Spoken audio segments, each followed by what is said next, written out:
নমস্কার, শুভ সকাল বন্ধুরা, কেমন আছো সবাই? আমার চ্যানেলে তোমাদের অনেক অনেক স্বাগত, অনেক অনেক ভালোবাসা। প্রতিদিনের মতো আজকেও একটা নতুন ব্লগ নিয়ে হাজির হয়ে গেছি তোমাদের কাছে। আর এখন বাজে সকাল 7:30। তো আমার দেখো সকালের সমস্ত কাজ হয়ে গিয়েছে। তো স্নানটাও সেরে নিয়েছি, স্নান সেরে পুজোটাও দিয়ে দিয়েছি। তো দেখো মাথা থেকে না এখনও গামছাটা খোলা হয়নি, তো চুলটা তো ভেজা আছে। তো প্রথমে ভাবলাম যে চাটা আগে বানিয়ে খেয়ে নিই, তারপরে মাথা থেকে গামছাটারও খুলবো। তো এখনও না জামা কাপড় ভেজানো আছে, তো ওগুলো এখনও হয়নি, কাচাকুচি হয়নি, ধোয়াও হয়নি। তো এই যে বললাম প্রথমে একটু চা খেয়ে নিই, চা খেলে না একটা কাজে এনার্জি বেড়ে যাবে। তো যার কারণে দেখো চা একটু করে নিলাম আগে। তো চাটা দেখো আমার কিন্তু হয়ে গিয়েছে, এখন চাটা এই যে গড়িয়ে নিচ্ছি। তো চলো চাটা খেয়ে নিই, চা খেয়ে নিয়ে বাদবাকি যে কাজগুলো বাকি আছে সমস্ত কাজ এক এক করে করতে থাকবো।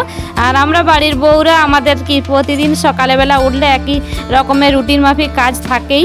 তো সেই একই রকমের কাজ বাট আজকেও সেই করে নেব। তো চলো তার আগে একটু চা খেয়ে নেই। আর তোমাদের কাছে প্রতিদিনের মতো একটাই অনুরোধ, তোমরা পুরো ভিডিওটা স্কিপ না করে দেখতে থাকো। তো আজকে না আমি তোমাদের সাথে একটা সুন্দর টিফিন রেসিপি, টিফিন বলো নাস্তা বলো যাই বলো না কেন, সুন্দর একটা নাস্তা রেসিপি তোমাদের সাথে শেয়ার করব। তো তোমরা দেখতে থাকো। আর এইদিকে দেখো আমি না চা বানাতে বানাতে চালটা ভিজিয়ে নিয়েছি। তো একটা চাল নিয়েছিলাম ভাতের জন্য, আর একটা চাল না শিলের মধ্যে গুঁড়ি করব পিঠা বানানোর জন্য। তো যার কারণে কিন্তু দুটো জামে করে আমি চালটা ভিজিয়ে রেখেছি। তো দেখো এইদিকে আমার কিন্তু চাটাগুলো খাওয়া হয়ে গেছে। চা খেয়ে নিয়ে এখন এই যে বললাম যে জামা কাপড় ভিজিয়ে রেখেছি, তো ওগুলো এখনও কাচা হয়নি। তো জামা কাপড়গুলো কাচতে লাগলাম। তো জামা কাপড়গুলো কেচে ধুয়ে তারপরে ছাদে যাব একেবারে জামা কাপড় মিলতে। আর এই কাজটা তো আমার প্রতিদিন থাকেই, তোমরা তো জানোই। তো তাই প্রতিদিনের মতো আজকেও কিন্তু এই কাজটা করে নিচ্ছি। তো চলো এই যে এখন জামা কাপড় কেচে নিয়ে চলে এসেছি ছাদে। তো ছাদে এসেছি, জামা কাপড়গুলো মিলে দিই। আর একদম হাতে করে না আমি চিরুনিটাও নিয়ে চলে এসেছি। তো এই যে চুলটা তো এখনও আঁচড়ানো হয়নি, আর মাথা থেকে গামছাটা এখনও খোলাই হয়নি। তো এই জন্য ছাদে একবারে চিরুনিটা নিয়ে চলে এসেছি। এখানেই কিন্তু গামছাটা হয়েছে মিলে দিলাম, আর চুলটাও আঁচড়ে নেব। তো আমি দেখো আমাদের ছাদের ওই দিকটায় গিয়ে না ওইদিকে বাইরের নিচে কে কী বলছিল শুনছিলাম, দেখছিলাম। এই যে দেখো দেখছিলাম, আর ওই যে চুলটাও আঁচড়ে নিচ্ছিলাম।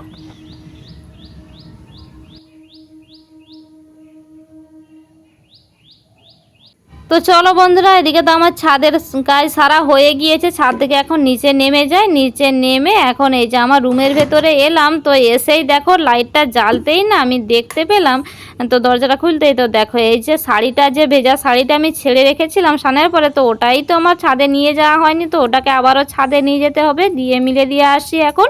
তো তারপরে তোমাদের সাথে দেখা করছি। তো দেখো বন্ধুরা, সেই সকালে তোমাদের সাথে দেখা হয়েছিল, তারপরে আর না ভিডিওটা কন্টিনিউ করা হয়নি। তো ভাবলাম যে সন্ধেবেলা একটা না নাস্তা বানাচ্ছি, তো তোমাদের সাথে আমি সেটাই শেয়ার করি। তো চলো নাস্তা রেসিপিটা তোমাদের সাথে শেয়ার করি। তো দেখো প্রেসার কুকারে আমি না দুটো আলুকে খোসাসহ ভালো করে জল ধুয়ে না আমি ওটা সেদ্ধ বসিয়ে দিয়েছি। আর এইদিকে দেখো একটু গোটা জিরে আর গোটা ধনে ভেজে নিচ্ছি, তো ওটাকে গুঁড়ো করব। আর এইদিকে দেখো আমি না একটা কাঁশির মধ্যে নিয়ে নিয়েছি ময়দা। তো ময়দার মধ্যে দিয়ে দিচ্ছি লবণ আর দেব রিফাইন তেল। তো আমরা যেভাবে রুটি পরোটার জন্য ময়দাটা মাখি, আমি কিন্তু সেভাবেই মাখবো। তো চলো সেভাবেই কিন্তু আমি মেখে নেই ময়দাটাকে। আর এটা না আটা দিয়ে বানালেও বানানো যায়, তো আমি আজকে ময়দা দিয়ে বানাচ্ছি। তো চলো এদিকে আমার কিন্তু ময়দাটা মাখা হয়ে গিয়েছে। আর দেখো ডোটা সুন্দর করে নিয়েছি। তো ডোটাকে না আমি না 5 মিনিটের মতো ঢেকে রাখবো, তার কারণ একটু ওপর দিয়ে যে তেলটা দিয়ে এই যে ঢেকে রেখে দিলাম। তো তারপরে দেখো আমি এইদিকে আবারও বসিয়ে দিয়েছি কড়াইটা। তো অফ ক্যামেরাতে আমি না এই যে আদা কুচি করে নিয়েছিলাম, তো সেই আদাটা দিয়ে দিলাম কড়াইয়ে, একটু তেল দিয়ে রিফাইন তেলটাই দিলাম, কিন্তু এখানে সর্ষের তেলটা ব্যবহার করছি না, রিফাইন তেল দিয়েই বানাচ্ছি। রিফাইন তেল দিয়ে তার উপরে কিন্তু আদাটাকে একেবারে আমি বাটি না, একেবারে কুচি কুচি করে নিয়েছি। তো সেই আদা কুচিটাই দেখো আমি এইখানে দিয়ে দিলাম। তো এই আদা কুচিটাকে আমি না ভালো করে লাল লাল করে ভেজে নেব। তো চলো লাল লাল করে আমি আদা কুচিটাকে ভেজে নিই। তো দেখো আমার আদাগুলো ভাজা হয়ে গেছে, একেবারে লাল লাল সুন্দর করে ভেজে নিয়েছি, কাঁচা গন্ধ আদার থেকে চলেও গিয়েছে। তো এখন আমি এই যে তেল থেকে আদাটা ছেঁকে নিয়ে একটা কাঁচির মধ্যে রেখে দিলাম। তো ওই তেলের মধ্যে দেখো আবারও দিয়ে দিলাম তেল। তো তেল দিয়ে এখানে তেলের ওপরে দিয়ে দিচ্ছি, তেলটা গরম হয়ে যাওয়ার পরে দিয়ে দিলাম দুটো ডিমকে ফাটিয়ে দিয়ে দিলাম। তো ডিমটা আমি ভুজিয়ার মতো করে ভেজে নেব। আর এখানে আমি কোনো লবণ ব্যবহার করছি না ডিমের সাথে। তো লবণটা আমি একেবারে যখন পুরটা বানাবো তখনই কিন্তু ব্যবহারটা করব। আর বন্ধুরা তোমরা কিন্তু এই টিফিনটা একবার বানিয়ে খেয়ে দেখতেই পারো, টিফিনটা খেতে হয় খুবই সুস্বাদু। তো সকাল সন্ধ্যের টিফিনে তো খুবই জমে যাবে চায়ের সাথে। আর আমরা বা আমাদের ছেলে মেয়েদের কিন্তু স্কুলের টিফিনেও দিতে পারি। আমার মেয়েকে কিন্তু আমি টিফিনটা দিয়ে থাকি, তাই আজকে ভাবলাম তো তোমাদের সাথে না টিফিনটা বানাচ্ছি যেহেতু, তো শেয়ার করি তো রেসিপিটা। তো যার কারণে দেখো এই যে আমার কিন্তু ডিমের ভুজিয়াটা হয়ে গিয়েছে, ওটাকে আমি নামিয়ে রেখে দিয়েছি। এখন এই যে আলুগুলো যে সেদ্ধ করেছিলাম, আলুগুলোর খোসা ছাড়িয়ে নিয়ে আমি কিন্তু একটা গ্রেটারের সাহায্যে আলুগুলোকে গ্রেট করে নিয়েছি। এটা হাতের সাহায্যেও ম্যাশ করা যায়, তো আমি কিন্তু গ্রেটারের সাহায্যে গ্রেট করে নিলাম এই কারণে যে কোথাও দানা অংশ থাকবে না, এই কারণেই। তো দেখো আর নিয়েছি কাঁচা লঙ্কা, আর নিয়েছি পেঁয়াজ কুচি, আর এই যে ডিমের ভুজিয়াটা করেছিলাম ওগুলোও দিয়ে দিলাম আলুর সাথে। আর দেখো দিয়ে দিচ্ছি এই যে ধনে আর জিরেটা যে প্রথমে ভেজে নিয়েছিলাম না, তো আমি কিন্তু অফ ক্যামেরাতে এটা বেনি চাকিতে যে গুঁড়ো করে নিয়েছি। তো ওই যে ধনে জিরের গুঁড়োটাই দিলাম। তবে খুব অল্প উপকরণে খুব অল্প সময়ের মধ্যেই কিন্তু টিফিনটা বানানো যায়। আর এই যে তোমাদের বললাম আমি প্রথমে লবণটা ব্যবহার করিনি, এখন এই যে পরিমাণ মতো লবণটা দিয়ে দিচ্ছি। তো পরিমাণ মতো লবণটা দিয়ে আমি ভালো করে পুরো ডিম পেঁয়াজ আর আলুর সাথে কিন্তু মাখিয়ে নিচ্ছি। আর তোমরা কিন্তু দেখতেই পেলে বন্ধুরা আমি কিন্তু সেরকম কোনো কিছু মশলা দিলাম না, শুধুমাত্র জিরে আর ধনেটা ভেজে একটু গুঁড়ো করে দিয়েছি, আর ওই পেঁয়াজ লঙ্কা আর ডিম এই দিয়েই কিন্তু আমি টিফিনটা বানাচ্ছি আর আলু দিয়ে। আর এই যে ওটা আমার মাখানো হয়ে গিয়েছে। এই যে আমি ময়দার ডোটা যে করে রেখেছিলাম, তো ঢেকে রেখেছিলাম, তো ওটাকে আমি একটু ভালো করে হাতের সাহায্যে দেবে নিয়ে এখন এই যে রুটি পরোটা যে বানাই আমি সেভাবেই কিন্তু লেচিগুলোকে একটা একটা করে কেটে নিচ্ছি। তো ওই একইভাবে কিন্তু লেচিগুলো আমি কাটবো যেভাবে আমরা যে রুটি পরোটা বানাই। তো লেচিগুলো কেটে নিয়ে এখন এই যে হাতের সাহায্যে গোল গোল করে নিচ্ছি। প্রত্যেকটা লেচিকেই আমি কিন্তু প্রথমে গোল গোল করে নিলাম।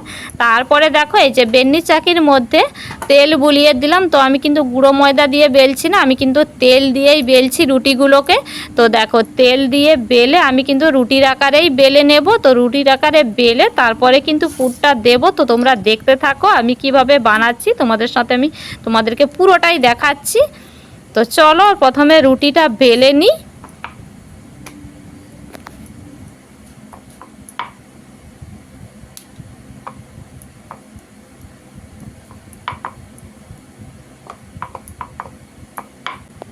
তো দেখো বন্ধুরা আমি রুটিটা একেবারে পাতলা করে বেলে নিয়েছি। তো রুটিটা বেলে নিয়ে তারপরে দেখো এই যে পুরটা যে করে রেখেছিলাম, তো ওই পুরটাই আমি হাতের সাহায্যে একটু গোল করে নিয়ে তো এই যে এখন দিয়ে দিচ্ছি রুটির মাঝখানে দিয়ে। তো আমি কিন্তু মোমের মতো করে রুটিটাকে মুড়ে নেব। তো এই যে মানে মোমোর মতো করে বলো আর যাই বলো, মানে পুরোটাকে আমি না চার সাইড থেকে গুটিয়ে নিয়ে ওটাকে আমি গোল করে নেব। তো দেখো আমার এই যে রুটিটা পুরোটা কিন্তু মোড়া হয়ে গিয়েছে। মুড়ে নিয়ে এই যে এখন বাড়তি যে আটার ময়দার যে অংশটা আমি কিন্তু ওটাকে কিন্তু কেটে নিলাম। তো ওটাকে কেটে নিলাম এই কারণে ওইখানে থাকলে ওটা মোটা হয়ে থাকবে, তো ভাজার সময় তখন আর ওটা না ভালো করে ভাজা হবে না মোটা হয়ে থাকলে। তো আমি কিন্তু ওই জন্যই ওটাকে কেটে নিলাম। কেটে নিয়ে এখন এই যে হাতের সাহায্যে দেখো এদিক ওদিক উল্টে পাল্টে একটু চ্যাপটা করে নিলাম। তো ওইভাবেই কিন্তু আমি রেখে দিলাম। তো দেখো আবারও একটা বানিয়ে নিচ্ছি। তো একইভাবে কিন্তু দেখো রুটিটা আমি বানিয়ে নিয়েছি, তারপরে কিন্তু একইভাবেই আমি কিন্তু মুড়ে নেব। তো মুড়ে নিয়ে একইভাবেই কিন্তু সব কটাই বানিয়ে নেব। আর তোমরা তো বন্ধুরা দেখতেই পেলে কত সহজেই নাস্তাগুলো বানানো যায়, আর একেবারে অল্প উপকরণ অল্প সময়ের মধ্যে কত সহজেই কিন্তু নাস্তাটা বানানো হয়ে যাচ্ছে, তোমরা দেখতেই পাচ্ছ। তো দেখো এইদিকে তোমাদের সাথে কথা বলতে বলতে এইদিকে আমার কিন্তু আরও একটা দেখো বানানো হয়ে গেল। তো এই যে একইভাবে কিন্তু আমি ময়দার যে বাড়তি অংশটা এটা কিন্তু কেটে রেখে দিচ্ছি। তো ওটা থেকে আবারও একটা বানানো হয়ে যাবে, মানে প্রত্যেকটা থেকে ওইরকম একটু একটু করে বেরোলে তো আবারও একটা হয়ে যাবে লেচি, তো ওটা থেকে আবার একটা বানানো হয়ে যাবে। তো দেখো এই যে কেটে নিয়ে এখন কিন্তু হাতের সাহায্যে এই যে এপিট ওপিট করে চ্যাপটা করে নিচ্ছি। তো চলো এইভাবেই প্রত্যেকটা বানিয়ে নিই, বানিয়ে নিয়ে তারপরে তোমাদের দেখাচ্ছি। তো এই যে প্রত্যেকটা আমার বানানো হয়ে গিয়েছে। তো এদিকে কড়াইটা কড়াইতে তেল গরম করতে দিয়ে দিয়েছি। তো দেখো তেলটা আমার এই যে হাত দিয়ে দেখে নিলাম তেলটা গরম হয়ে গিয়েছে। এখন কিন্তু এক এক করে নাস্তাগুলো আমি দিয়ে দিচ্ছি। দেখো এক এক যে টিফিনগুলো যে বানিয়েছি, তো আমার তো যেহেতু কড়াইটা ছোট, তো সবগুলো তো একসাথে ধরবে না, তো আমি কিন্তু প্রথমে 3টে দিয়ে ভেজে নিচ্ছি। তো এরভাবেই কিন্তু আমি 2-3 স্টেপে কিন্তু প্রত্যেকটা টিফিন কিন্তু আমি ভেজে নেব। আর তো দেখতেই তো পেলে বন্ধুরা, শুধুমাত্র 2টো ডিম আর ওই 2টো, মানে যার বাড়িতে যেমন লোক সংখ্যা সেভাবে তুমি যদি বেশি বানাও তো একটু বেশি লাগবে। আর যেমন তোমার বাড়িতে যদি লোক সংখ্যা কম থাকে তো তুমি মানে যেমন বানাবে, যতটা পরিমাণে বানাবে তো ততটা পরিমাণে কিন্তু জিনিসটা তোমাকে দিতে হবে, এই যা, আর কিছুই না। তো চলো, এই যে আমার কিন্তু তোমাদের সাথে কথা বলতে বলতে আমার কিন্তু এক পিঠ কিন্তু এই যে উল্টে দিলাম, এক পিঠে লাল ভাজা হতে শুরু হয়ে গেছে, তো যার কারণে কিন্তু এক পিঠ উল্টে দিলাম। তো এভাবেই আমি কিন্তু 2 বা 3 বার করে উল্টে পাল্টে না একেবারে সুন্দর করে লাল লাল করে ভেজে নেব। আর বিশ্বাস করো বন্ধুরা, এই যে বললাম তোমাদের টিফিনটা খেতে এতটাই টেস্টি হয়, অল্প উপকরণের মধ্যে অল্প সময়ের মধ্যে টিফিনটা তো এতটাই টেস্টি খেতে হয় না, আর 2টো খেলেই পেট ভরে যাবে এমন একটা টিফিন। তো চলো তোমাদের আমি পুরোটা ভেজে নিয়ে একেবারে দেখাচ্ছি কতটা সুন্দর হয়েছে। তো এই দেখো এভাবেই কিন্তু তোমরা নামিয়ে নিতে পারো। তো দেখতে পাচ্ছ কতটা সুন্দর করে ফুলে গিয়েছে। তো আমি কিন্তু আর একটু লাল লাল করে ভাজবো, তো যার কারণে আমি এখনই নামিয়ে নিচ্ছি না, আর একটু লাল হলে আমি কিন্তু নামিয়ে নেব। তবে আমার কিন্তু টিফিনটা এই পর্যায়ে একেবারে রেডি হয়ে গেছে। ওই যে বললাম আমি আরেকটু লাল করে ভাজবো বলেই আমি কিন্তু নামালাম না। তো আরেকটু লাল হয়ে গেলে নামিয়ে নিচ্ছি। এই যে উল্টে পাল্টে নিচ্ছি আরেকটু এই যে লাল করে ভাজার জন্য। তো চলো, এটা আমার পুরো রেডি হয়ে গেছে, এখন আমি নামিয়ে নেই।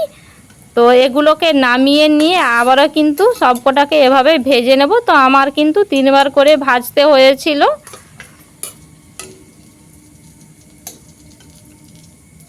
দেখতে পাচ্ছ টিফিনগুলো কতটা একেবারে ফুলে ফুলে আছে, কতটা সুন্দর হয়েছে। তো চলো আবারও ভেজে নিই, আবারও ওই একেবারে একসাথে যে 3টে দিয়ে দেব।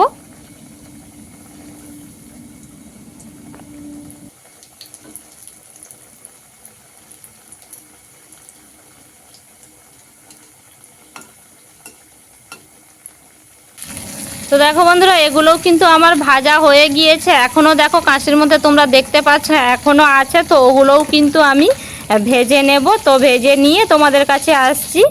তো দেখো বন্ধুরা, আমার সবকটা টিফিন কিন্তু আমার ভাজা হয়ে গিয়েছে। এই যে তোমাদের না আমি ভেতর থেকে একটা ছিঁড়ে দেখিয়ে দিচ্ছি কতটা সুন্দর ভেতর থেকে হয়েছে, কতটা নরম, আর একেবারে বেশ বাইরে থেকে মুচমুচে আর ভেতর থেকে নরম, আর খেতেও হয়েছিল খুবই টেস্টি। তো চলো বন্ধুরা, আজকে আমার টিফিন রেসিপিটা, আজকের ভিডিওটা তোমাদের কেমন লাগলো তোমরা কমেন্ট করে জানাতে ভুলে যেও না। তো আজকের মতো তোমাদের কাছে বিদায় নিচ্ছি। তো তোমরা ভালো থেকো, সুস্থ থেকো। তো চলো, টাটা।